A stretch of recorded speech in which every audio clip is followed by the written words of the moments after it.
Welcome to another episode of the Cynical Writer. Before we get started, I would just like to remind everyone that the best way to support this channel is to purchase my work, and I've left some links in the description section in case you're interested. Now, should writers write at night? Well, it really depends.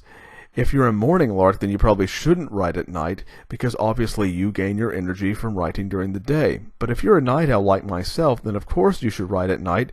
You would be a fool to do otherwise.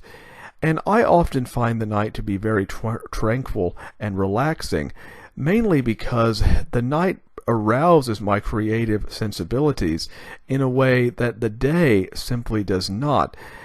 And for that reason, I truly love writing at night. Also, I find that the night is full of solitude. The night is full of solitary moments because my family is usually already asleep, and for that reason, I'm able to work undisturbed. And I also think that's one of the reasons why many writers have traditionally written at night.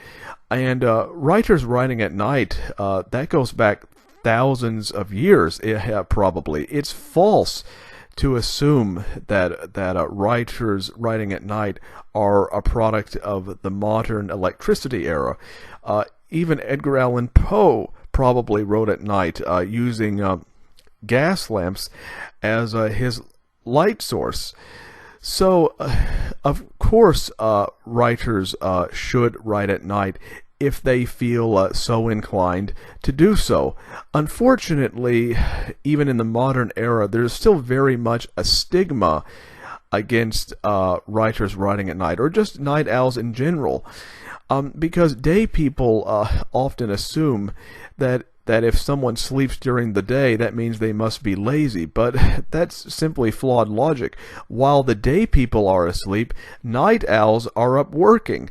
So it's simply false to assume that night owls are lazy. I mean, even someone like Benjamin Franklin, who is known for being a poster boy for early birds, even he was not consistent with his schedule. Yes, early in his life, Benjamin Franklin was known for being an early bird, but later in his life, he was actually known for being somewhat of a night owl, because when Benjamin Franklin, during the 1770s, was I guess you could say, hanging out with aristocrats in France for the sake of the Revolutionary War, he often stayed up late at night out of necessity. And so even towards the end of Benjamin Franklin's life, even he had become somewhat of a night owl. So it's simply not true that if you are an early bird, that means you will somehow become wealthy or successful. If that is so, it's only because day people have preferences for sunlight. It's not because somehow night owls are lazy or anything like that.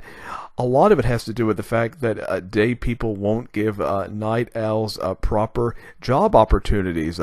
Night owls will often have to work during the day against their will, regardless of whether they want to or not. That's probably one of the reasons why I would hate to work a 9-to-5 job. Of course, who works 9 to 5 anymore? I honestly don't know anyone who works 9 to 5. I know I'm getting off topic here, but most of the people I know work 7 to 3 or 8 to 4. Hardly anybody actually works 9 to 5. But one of the reasons why night owls are often homeless or jobless is simply because they can't find proper employment. And so I honestly don't know what I would do if I had to work an early morning job. Within a few years, I would probably end up in a straitjacket. So night owls, whether they're writers or otherwise, are often misunderstood in modern society, which is unfortunate because so many creative people get their creative energies from being up at night, and very often it's the less creative people who are day people. It's because often uncreative people will get up in the morning, they'll go to their job, they'll have lunch, they'll have dinner, perhaps they'll watch a little Netflix, and then they'll go to bed without thinking about anything or having even a tiny or small creative thought. And so day people often don't understand night people for that reason. But of course, again, if you're a night owl, you should write at night if you feel that that is the time where you are at your most creative. Well, I hope you enjoyed my speech for today. Next week I will return with a different topic. Don't forget to subscribe. Remember, if you're interested in supporting my channel, you should check out my books in the description section. And until next time, goodbye.